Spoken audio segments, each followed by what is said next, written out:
Você está ouvindo agora o podcast do Canadá para Brasileiros. Realize seu sonho canadense ficando por dentro de tudo sobre estudo, trabalho e imigração. Com vocês agora, direto de Vancouver, os irmãos brasileiros mais canadenses do planeta, Caio e Guilherme Prezia. Olá, aqui é o Guilherme. E aqui é o Caio. Nós estamos gravando esse podcast, já é o número 67, Caio, aqui na costa oeste do Canadá, em Vancouver. E nós vamos comentar sobre tudo, né, Caio? O que vier, né? Visto, imigração, trabalho no Canadá, todos os assuntos relacionados a brasileiros vindo ou já estando, morando, né? Morando, né? Aqui no... Já estando é feio, né, Caio? É feio. Morando aqui no Canadá. Então, Caio, antes de mais nada, tem um aviso aí. Infelizmente, a burocracia do Brasil avança a passos largos e a gente teve que alterar a forma de pagamento da nossa área VIP. A gente tem uma área de assinantes, para você que está chegando agora, né? A gente tem uma área de assinantes, que é o canadaparabrasileirosvip.com, e os bancos no Brasil começaram a adotar uma política de que acho que sites no exterior que cobravam em reais tem que agora ter o valor em dólar, né, Caio? Eu não quero aborrecer os nossos ouvintes com esse assunto, mas é para aqueles que não conseguiram efetuar o pagamento no VIP, provavelmente foi porque o valor estava em real e agora foi criado aí, o nosso assistente criou a opção de pagar por dólar americano. Então, acessando lá a canadense, parte... né? É o mesmo valor, só que agora, se você estiver tendo problema para fazer o pagamento, seleciona a opção lá, tem um link agora para fazer o pagamento em dólar e, infelizmente, né, mais uma burocracia, mais uma regrinha, né, colocada aí no Brasil. Cara, eu não consigo imaginar tendo uma empresa no Brasil. Deve ser E eu respeito profundamente quem tem empresa no Brasil, porque elas são verdadeiros guerreiros, né? Porque lidar com o governo brasileiro é dose, né? Então, mas é por isso que esse é o nosso trabalho, é para que você saia do Brasil e venha para cá, porque aqui a gente tem certeza que aqui é bem melhor. Esse é o nosso trabalho, né? Ajudar você a vir fazer a mesma coisa que a gente fez, né? Vir para o Canadá. Caio, falando vir para o Canadá, um dos passos mais essenciais, fundamentais, é tirar o visto, né? Não tem como vir para o Canadá sem você tirar o visto canadense se você tem passaporte, né, o passaporte brasileiro. Tem brasileiro com passaporte europeu que pode vir fazer turismo, estudar inglês, sem precisar tirar o visto. Mas para os brasileiros, o passo número 0 aí, que a gente chama de número 0, é tirar o visto. E para tirar o visto, é essencial que você saiba quanto de dinheiro eu preciso ter para comprovar no pedido de visto. E essa semana o Caio criou uma ferramenta inédita, e eu gostaria, Caio, aí de, ao vivo, né, entre aspas, te parabenizar, que essa ferramenta é excelente, eu já estou utilizando, já estou indicando para os nossos clientes da nossa agência online e também para ouvintes que nos mandam e-mail. Então, antes de você comentar alguma coisa sobre o seu novo filho, Caio, eu gostaria de passar o endereço, que é canadaparbrasileiros.com/custo de vida. Sim, eu vou colocar o link na descrição aí no post, né, do blog desse podcast, então as pessoas já vão poder acessar. E essa ferramenta aí demorou algumas semanas para desenvolver ela. Basicamente você pode obter uma estimativa de quanto que vai custar para você morar no Canadá em termos de supermercado, moradia. Tem diversos tipos de moradia. Você pode escolher homestay ou compartilhar apartamento de 1 quarto, 2 quartos, inclusive a parte de celular, internet, TV a cabo, tudo. É uma calculadora online aí para você ter uma noção de quanto você vai gastar. A calculadora também ela exibe o valor mensal, né, ou por mês que você vai gastar, e também a projeção de 6 meses e 12 meses. Caio, quanto tempo você demorou para fazer essa calculadora? Demorou umas 3, 4 semanas. Aqui também eu tive umas férias no meio, né, mas em torno disso. Eu comecei no sei lá, acho que foi em setembro, né? No início, meio de setembro. Demorou bastante cálculo, né? Foi de programação. Mas compensou. Né? Compensou. Porque eu acho que agora sim tem na internet, pelo menos em português, né, uma ferramenta, uma resposta definitiva para quem quer saber sobre custo de vida. Né, às vezes a gente vê na internet um ou outro vídeo comentando sobre custo de carro, quanto custa carro, quanto custa para comprar comida, ou quanto custa o aluguel. A gente mesmo já gravou um podcast sobre aluguel. Essa ferramenta do Caio abrange tudo, né? Inclui tudo, e eu acho que é bem pautada na realidade mesmo, né? Ela está bem para quem está pensando em vir mesmo. Eu quero pedir o visto, é essencial acessar essa ferramenta que o Caio criou. Então, Caio, gostaria de mais uma vez te parabenizar, porque se eu não for, eu que sou seu irmão, se eu não for te dar o parabéns, quem vai te dar, né? Exatamente. Obrigado, Guilherme. Uma risada meio nervosa, né? De novo. Então, Caio, vamos para um depoimento. O pessoal, às vezes, a gente sempre recebe pergunta os canadenses são muito frios, né? Sempre tem aquela... Só hoje eu recebi 2 e-mails perguntando sobre isso. Canadenses são muito frios, né? Como é que né? A gente já tem o site, daqui a pouco o site vai fazer 10 anos aí, a gente está falando a gente já está aqui quase uma década, né, o Caio, principalmente, eu vou fazer 8 anos, e desde o início do site, em 2004, a gente recebe essas perguntas, como são os canadenses? Então, a gente tem aqui um depoimento do Lucas Sansão, ele nos mandou um e-mail, ele é nosso ouvinte, e eu gostaria de ler, que é interessante a experiência, ele veio fazer turismo aqui no Canadá, e é interessante, especificamente em Vancouver, né? Sim. E é interessante a visão dele, brasileiro, né, vindo fazer turismo, como que ele viu os canadenses, né? Sim. Então ele agradece e tal. Ele diz, recentemente estive no Canadá para uma viagem de estudos. Aqui no Brasil, ele diz, tínhamos sempre aquele pé atrás em relação ao tratamento dos canadenses, é o que a gente estava comentando, né? Sim. Com os brasileiros. Ele comenta, aquela lenda de que os canadenses são pessoas grossas, indelicadas. Por incrível que pareça, tem pessoal que às vezes nos pergunta isso. Sim. Aí ele prossegue na mensagem dizendo, meu cunhado mora há 2 anos em Vancouver, e sempre que temos contato me conta histórias que parecem simplesmente surreais. Aí ele diz, mas estive acompanhando de perto e simplesmente inacreditável o carinho e o respeito que as pessoas têm, o amor entre o próximo. Meus olhos são muito toscos para ver isso, mas eu confio né? Os meus olhos de pedra não conseguem ver isso, mas esse é o comentário aqui do Lucas, né? Ele diz, eu vou até repetir, né? O respeito das pessoas, o amor entre o próximo. Certamente deve ter, né? Estou até brincando um pouco aí para quebrar o gelo, né? Mas Lucas, certamente isso tem aqui. A segurança, o transporte público, a educação, entre outros diversos fatores que me fizeram apaixonar pelo país, onde estou planejando a minha volta ao país definitivamente. Lucas, parabéns aí pelo depoimento. A gente, por incrível que pareça, eu estou dizendo parabéns, querendo dizer isso mesmo, porque tem muitos brasileiros que vêm para cá e por às vezes não falar inglês ou por algum bloqueio, volta para o Brasil dizendo, eu gostei, mas não é aquilo que eu imaginava, né? Sempre tem realmente o Lucas ele foi de coração aberto e realmente ele pôde sentir o que a gente sente aqui. O povo canadense basta você viajar, né, Caio? Você sai do Canadá, você vê o quanto o canadense é um povo realmente, né, carinhoso, né, afetuoso, respeitador, né? Então, Caio, antes que isso vire mais um programa da Silvia Popovic, eu gostaria de agradecer ao Lucas e encerrar o meu comentário. Porque o podcast passado já foi meio, né? A gente não pode sair muito dessa frequência de tiozão falando de visto, imigração, custo de vida, viu, cara? Não. Então, Caio, eu tenho aqui o senhor X, o senhor X, eu marquei, a gente não pode citar o nome dele, ele pediu para citar o nome, eu coloquei um monte de X em cima do nome, né? Então é o e-mail do Sr. X e ele faz algumas perguntas que são bastante representativas, eu acho que de interesse geral para outros, né, ouvintes e assinantes que também às vezes nos mandam mensagem e a gente não tem a oportunidade de ler no nosso podcast, né, todos os e-mails. Sim. Então, Caio, vamos fazer um bate-bola rápido estilo Marília Gabriela? Vamos, Marília. Toda vez que eu falo da Marília Gabriela, eu lembro daquela entrevista com a Madonna, não sei porquê, cara.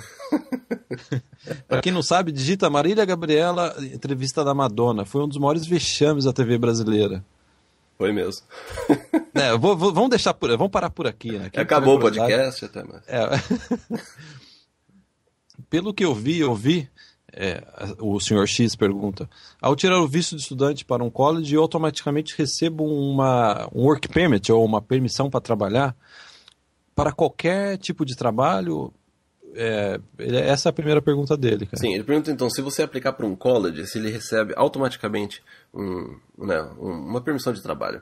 E isso vai depender de acordo com o college e do curso que você está fazendo. Normalmente, para quem estuda em colleges públicos, tem esse benefício de poder trabalhar, e existe uma carga horária, se não me engano, é de 20 horas por semana. Você não pode trabalhar mais do que 20 horas por semana quando você está estudando. Agora, para colleges privados, isso pode variar bastante, mas em geral você não pode, a não ser que o college ele ofereça aí um curso mais longo de bacharelado, que é algo de 3, 4 anos.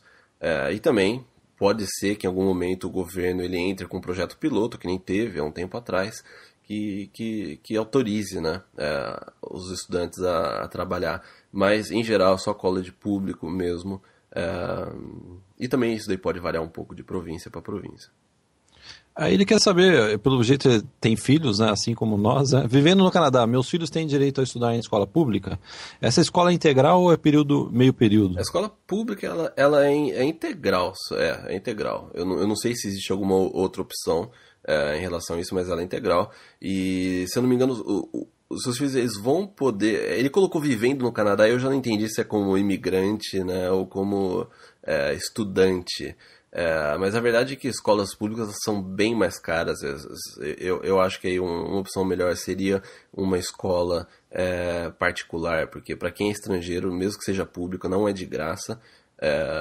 Então, acho que a melhor opção seria uma escola particular nesse caso. Aí é período integral. Não só escola, mas faculdade, né? Isso é uma confusão, porque no Brasil Sim. Faculdade pública é gratuita, né? Aqui no Canadá é o contrário, além de ser pago é mais caro que a privada. Para né? quem é internacional, né? Para quem não é residente permanente ou canadense, a instituição pública, o estudo, a educação pública, ela é muito cara. É porque é uma dúvida comum, né? Às vezes a pessoa manda um e-mail já perguntando como que é a faculdade pública, já imaginando que aí vai ser Que é o oposto, ou gratuito ou mais barato, na verdade é o contrário, né? Então, mas também tem esse benefício, como eu disse, se você estudar numa universidade pública, num college público, você vai poder trabalhar, né? Então tem esse também. E trabalhar também depois que você se graduar. Aí a terceira pergunta do Sr. X é: quais os colleges ou cursos que dão direito a depois entrar no Canadian Experience? Acho que ele confundiu, né, cara? Ele se confundiu. College, o curso ele não tem nada a ver com o Canadian Experience. O Canadian Experience é baseado na experiência de trabalho que você tem no Canadá, porque inclusive ele perguntou só os cursos que tem no NOC 0A ou B. Né, o NOC 0A ou B, o NOC ele classifica as profissões. Né? Então, para você se qualificar para o Canadian Experience, você tem que ter 12 meses de experiência de trabalho. Não tem nada a ver com o college. Você pode se formar em qualquer curso aí de qualquer college, mas o que vai contar é a experiência de trabalho que você teve depois dele. Essa é a profissão que tem que estar no NOC 0A ou B. É só uma observação para quem está chegando agora no nosso podcast, né? O Caio está comentando sobre o Canadian Experience, que é uma das modalidades hoje de imigração para o Canadá, que é baseada, como diz o próprio nome, de uma experiência canadense. Né? Como o Caio comentou, uma experiência de trabalho no Canadá. Dependendo aí, né, das exigências que a pessoa, né, do quanto a pessoa trabalhou, melhor dizendo, aqui no Canadá, ela pode se qualificar para imigrar através do Canadian Experience. Sim. Exatamente. Cara, então, vamos para outra quarta pergunta. Se por algum motivo, ele diz, se por algum motivo, depois da minha esposa se formar, a gente não consegue imigrar no Canadá e tem que voltar para o Brasil. Ele quer saber, se ele se formar numa bacharelado aqui no Canadá, esse diploma ele equivale ao bacharelado no Brasil?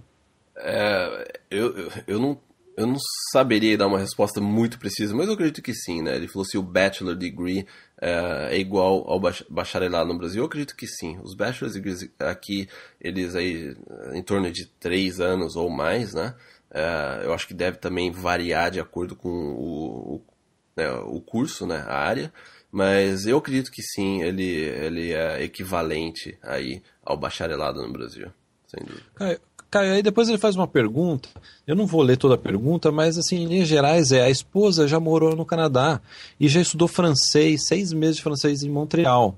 Sim. E ele quer alguma luz aí, que você dê alguma luz, se isso seria aí esse fato poderia talvez mudar os planos de migração dele. O que você orienta com relação ao fato da esposa já ter estudado? Porque eu entendo o lado dele, né? Ele está tentando agregar né, no perfil do casal, né, um diferencial para poder migrar, né? Você acha que o fato dela ter estudado 6 meses né, de francês em Montreal poderia aí ser utilizado de forma positiva num processo de migração? Sim, aí o primeiro item, né, da pergunta dele é que se o fato de ter estudado em Montreal se pode interferir no processo do Canadian Experience. E a resposta é não. Isso daí não deve interferir em absolutamente nada. Daí ele não tem intenção de ir para Quebec, porque eles não falam francês. Mas a gente sempre comenta que quando você imigra para alguma província, eles procuram ver que você não tem um laço com alguma outra província. Né? Inclusive a gente já comentou isso bastante, porque a província fica preocupada de que depois que você imigrar, você vai mudar para essa outra província que você tem alguma outra conexão ou experiência, né? Ou algo que faça você mudar para lá. Agora, o fato dela ter morado em Montreal, eu acredito que possa sim atrapalhar alguns processos provinciais. Entendeu? Principalmente para algumas províncias como Manitoba, Nova Escócia, Saskatchewan, que aí eles estão, né, tem alguns processos mais simples do que a província de British Columbia, Ontário.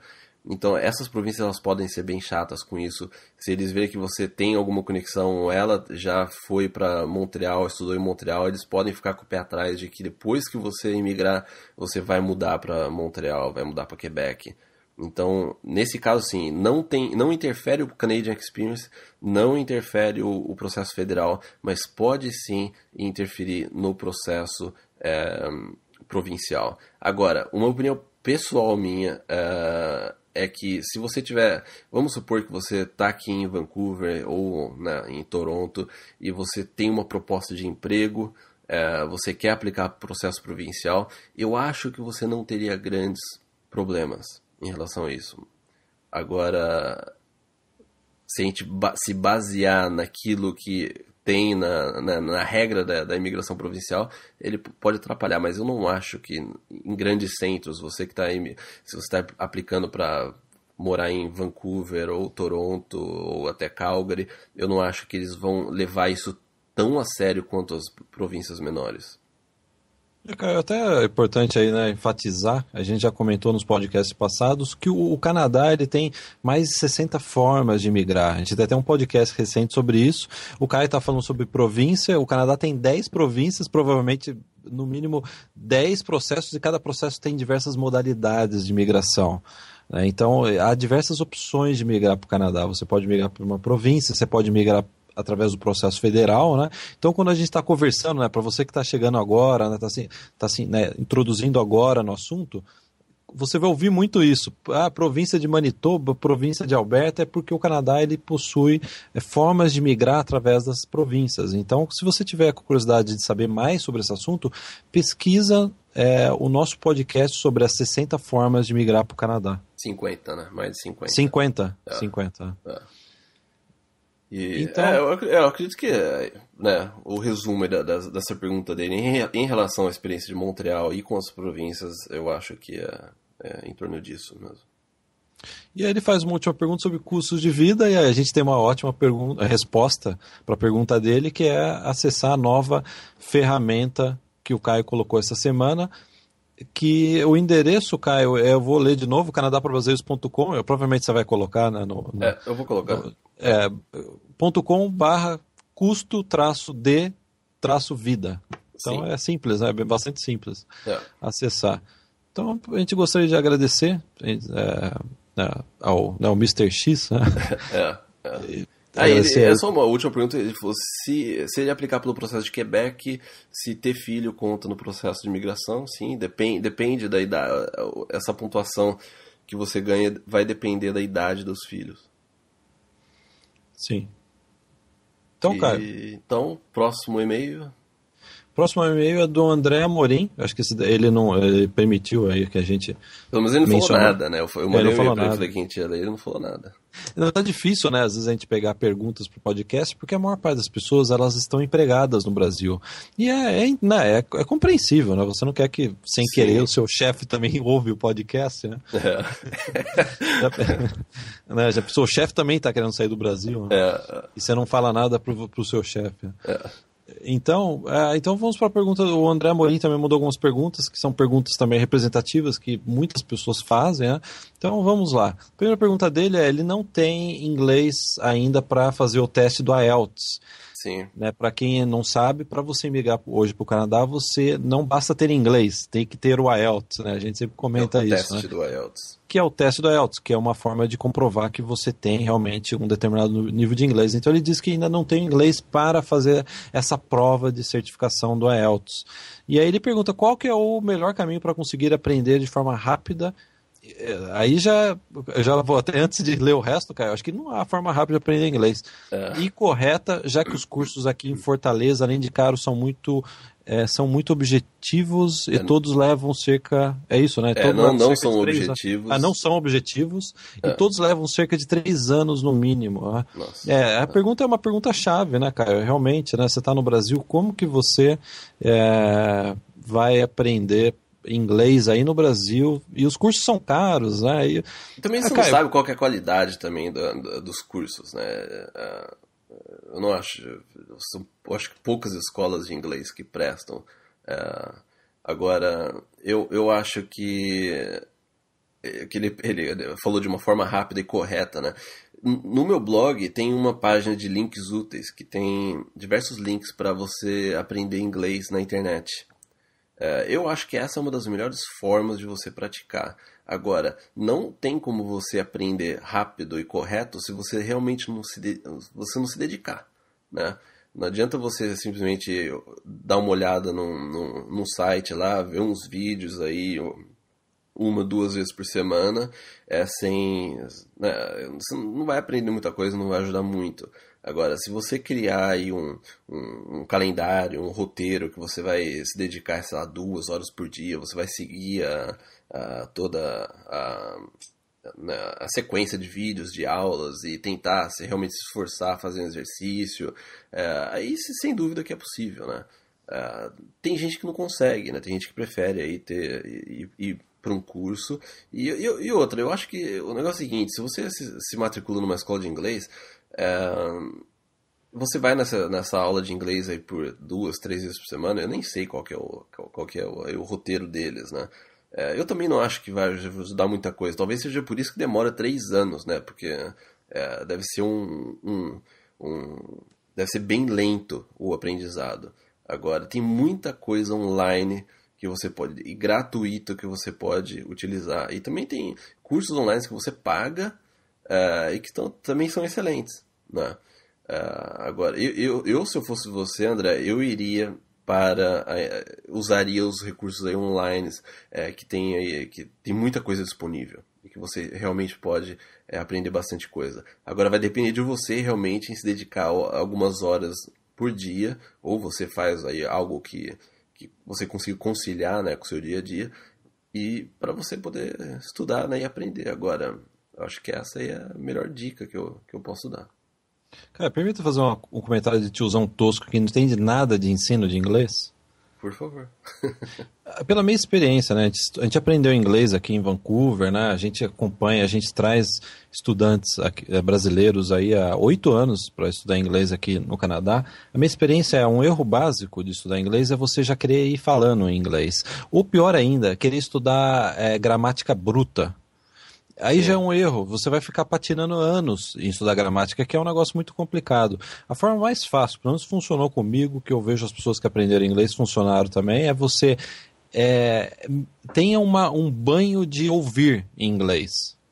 ouça em inglês. Eu acho que esse daí é o primeiro caminho. Eu vejo o meu filho, né? O meu filho está com quase 4 anos, ele já está falando inglês, né? E eu vejo que primeiro ele ouviu muito. Ele ouviu.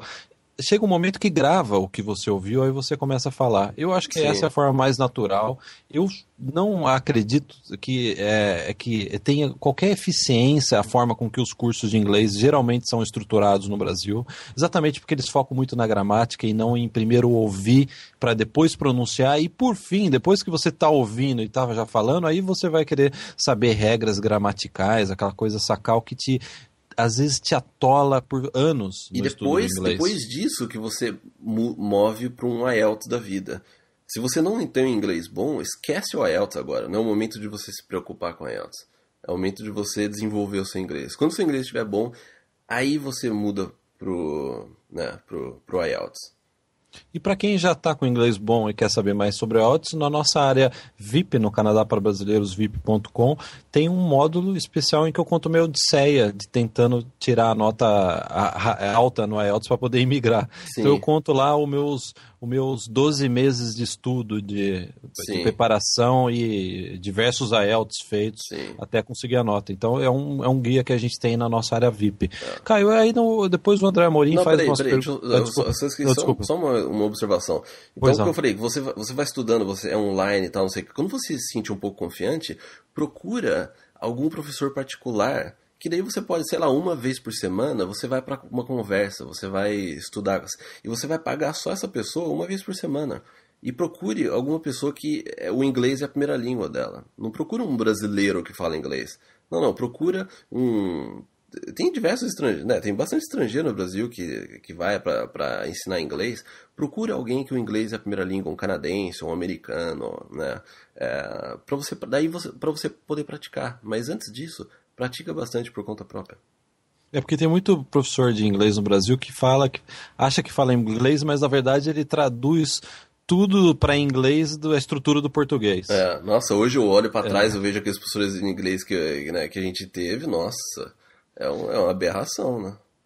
E o que mais me incomoda é isso que eu já estava comentando com você. Ao invés de treinar o seu ouvido, ele já quer te colocar numa carteira e decora todas essas regras aqui. E preenche os espaços, né? Quais são os verbos corretos, né?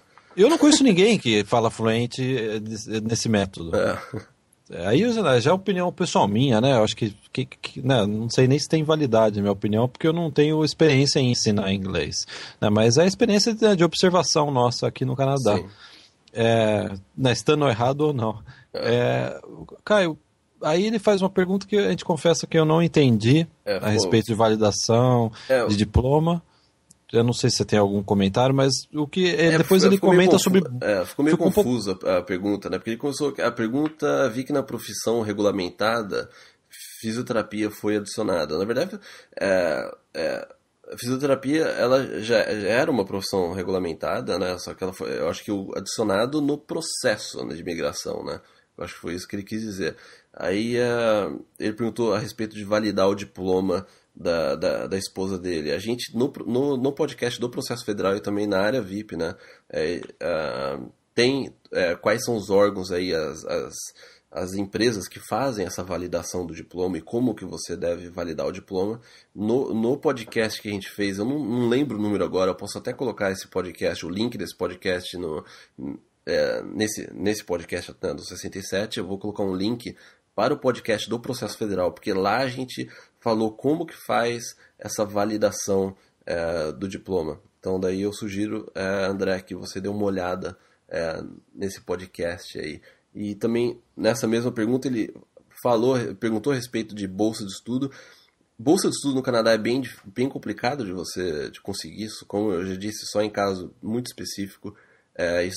Isso você teria que fazer diretamente com a universidade, com a faculdade, perguntar aí quais são as possibilidades, mas eu já adianto que não é simples. E isso eu vejo que tem muita gente pergunta isso. Eu não sei aí o motivo, né? Mas muita gente acha que as faculdades elas dão bastante bolsa, mas não é verdade isso. É muito difícil você conseguir uma bolsa. É só no Brasil, né, que o governo está Tem que ser uma coisa muito... o governo, ele dá bolsa pra você estudar em qualquer lugar do mundo atualmente, né? O cara é engraçado que o André nos mandou um e-mail, ele colocou pergunta 2, ainda na pergunta 2 tinha 4 perguntas. Tinha 4 perguntas. André, é pegadinha, hein, André? Mas é muito comum, né, a gente receber e-mail, só são 3 perguntas, só que a primeira pergunta tinha 10 dentro, a segunda... É o item A ou M, né?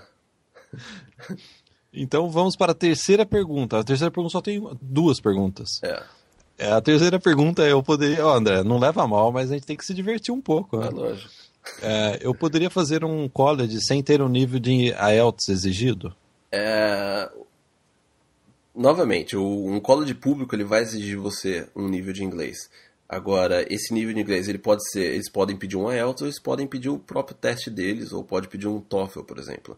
Entendeu? Então, sem você ter o IELTS, sim, é possível, mas você vai ser testado de alguma forma, principalmente em colleges e universidades públicas. Isso daí, a chance é muito grande. Eu diria que 99% dos casos você vai passar por algum teste, você vai ter que comprovar que você tem o inglês suficiente. Agora, colleges privados, eles são mais flexíveis. Alguns deles pedem, sim, um TOEFL da vida, ou faz uma entrevista com você rapidamente para saber o seu nível. Agora, acho que eu respondi essa pergunta, né? Daí a próxima pergunta, né? A segunda pergunta da pergunta 3, se ele poderia trabalhar e fazer college ao mesmo tempo. Bom, a gente já respondeu isso no podcast, né? Aí na pergunta do Sr. X, né? Ok, cara, então tem mais... Na pergunta 4 são 2 só, cara. Tem 2 perguntas na pergunta 4. André, a gente descobriu Não, mas aqui, a pergunta 4 não? dele é a respeito de custo de vida, sim. Que foi essa ferramenta aí que a gente colocou, que provavelmente ele já deve ter acessado, ou ele tá acessando aí agora. Ele perguntou sobre qual é o custo de vida aí no Canadá. Então ele pode ter aí...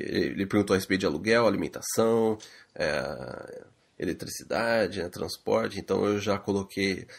tudo isso já está na ferramenta de custo de vida para você fazer os cálculos. Ele perguntou qual é o custo para manter um carro no Canadá. Bom, eu posso falar por experiência própria... que eu já fiz um vídeo sobre isso. Tem um vídeo no nosso canal do YouTube bem completo em relação a isso. Acho que é comparação entre Brasil e Canadá, carro, combustível, alguma coisa assim. Eu posso colocar o link. É mais fácil do que eu responder aqui. Tem um vídeo que eu fiz exatamente sobre isso. Quanto custa para você ter um carro, quanto custa o seguro e quanto custa o combustível. Então eu coloco aí no blog, no post, eu coloco o link para esse vídeo. Já adiantando que é muito mais barato do que no Brasil. Muito mais barato. Não né? tem comparação, não tem comparação. É gritante a diferença. Aí a pergunta número 5 é só uma pergunta: como funciona a questão da saúde, principalmente para minha filha? Me preocupa muito imaginar que ela precise de atendimento médico e não temos esse suporte, né? Ele está dizendo, imaginando vir fazer acho que uma faculdade aqui, né? Sim, no caso a gente não sabe para onde que ele tem intenção aí de morar, porque essa questão da saúde ela pode variar de província para província. Mas, em geral, o que eu posso falar aqui por British Columbia, se você estiver aqui como estudante, está estudando no college, você tem direito à saúde da província, saúde pública.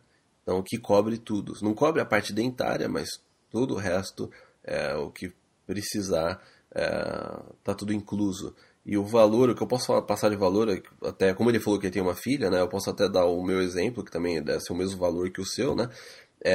O meu seguro-saúde mais o da minha esposa e o da minha filha, eu pago $133 por mês, e inclui tudo. Então é isso. É barato também, né, cara? Sim. É bem acessível, né? Acho que todo mundo aqui tem, é um preço realmente em Sim, conta. você precisa ir no médico, precisa ir na clínica, precisa fazer exame, precisa de uma cirurgia, precisa de qualquer coisa, um acidente, tudo. Ele cobre tudo. E aí uma última pergunta também, a gente está recebendo com frequência, são geralmente casais já com filhos, né, claro, né? Como seria a questão da creche e da escola para a filha dele? Existe a possibilidade de ser público ou apenas paga? Eu acho que, cara, ele está perguntando isso. A gente respondeu já, né, nesse podcast sobre a escola pública, né? Que público aqui geralmente é mais caro, né? Cara, até adicionar já para o pessoal que é casal com filho, está pensando em vir para cá, é que custa caro você ter uma babá aqui. Por exemplo, uma babá, eu sei porque eu tenho um filho pequeno, eu sempre estou conversando com as babás aqui na Ou a escola creche, aqui. né? Ou a creche mesmo. Ou a creche eu não sei o valor, eu estou dizendo assim, né, do que eu estou vivenciando aqui. Uma babá não cobra menos de $1.000 por cabeça para ficar com seu filho de segunda a sexta, meio período, só durante o dia, né? Sim. Né, durante o tempo que você está trabalhando, ela fica com o seu filho de segunda a sexta, $1.000. Ou seja, às vezes compensa muito mais a esposa ficar em casa com o filho e o marido trabalhar. Sim, ou estudar, né? No caso, se ele estiver fazendo né, uma faculdade. Agora, vamos supor, eu acho que tem muita gente que deve estar se questionando agora. Bom, o meu esposo vai, ou esposa, né? Vamos supor, meu esposo vai fazer uma faculdade e eu poderia trabalhar enquanto ele está estudando, né? E daí eu colocaria minha filha, filho, numa creche. A verdade é que para você trabalhar, você vai ter que fazer um bom dinheiro nesse emprego para poder pagar a creche e mais o dinheiro extra aí que você vai estar utilizando para pagar as despesas. Então tem essa opção também, você vai precisar ganhar um salário muito bom. Se você ganhar um salário mínimo, estiver trabalhando em qualquer... Vamos pensar na pior situação, você está ganhando $1.200, $1.400 por mês no seu emprego, esse valor vai praticamente inteiro para uma creche ou para uma babá, entendeu? Então, às vezes é melhor você até ficar em casa, tentar algum outro tipo de trabalho, ou trabalhar à noite, meio período, né? Depois que seu marido já volta. Então você fica em casa, toma conta durante o dia do seu filho ou da sua filha, e depois à noite o marido, né, toma conta e você vai trabalhar. Agora, tem isso também, porque creche e babá é caro. Se você tiver um emprego com mínimo aí, esse dinheiro vai praticamente para creche e para babá. Cara, quem mandou você ter filho, cara? Quem mandou você ter filho? Aqui em casa é uma creche, eu e minha esposa aqui.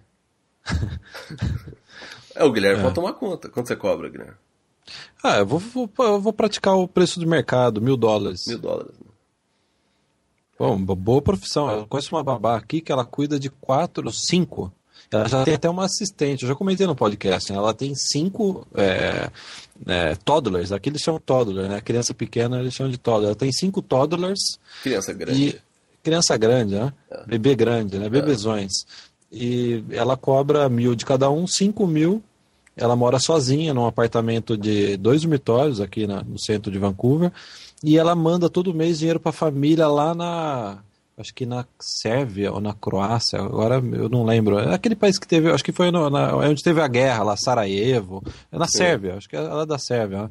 Então uma boa parte do dinheiro que ela faz com as crianças, ela ainda manda, ela paga todas as despesas dela e ela manda uma parte do dinheiro para sustentar os pais lá na Sérvia. Sim. Quer dizer, é uma profissão ótima, mas dá muito trabalho. Eu prefiro trabalhar numa empresa do que cuidar do meu filho. Não, e tem também essa questão que eu acho que agora também outra pergunta que deve estar aí aparecendo, né? Que a gente comentou isso, que dá um bom dinheiro, sem dúvida, mas é que às vezes você pensa, então eu vou pro Canadá e minha esposa toma conta de outras crianças, né? A verdade é que eles são bem exigentes em relação a isso. Você tem que fazer um curso, você tem que fazer prova, você tem que tirar uma licença. Não é qualquer um que pode simplesmente começar a aceitar tomar conta de outras crianças sem ter todo o treinamento, licença. É um processo bem burocrático. Eu sei disso porque minha esposa tem uma amiga que faz isso aqui, né? E tem inspeção, eles vão na casa. Ixi, é um processo bem burocrático. Então eu não posso tomar conta da sua filha, cara. Não, jamais ele ia deixar você. Olhando pra você, eu não deixaria. Então, Caio, obrigado aí pelo voto de confiança. E eu gostaria de encerrar o nosso podcast indicando a nossa agência online de intercâmbio, que a gente já tem há 8 anos. Na verdade, é um dos serviços mais antigos do Canadá para brasileiros. E o endereço é intercambionocanadá.com. é a agência do Canadá para brasileiros. Se você está interessado em vir estudar inglês aqui em Vancouver ou em Toronto, por favor, nos contactar aí que a gente vai ter a maior satisfação em também te ajudar a vir estudar aqui.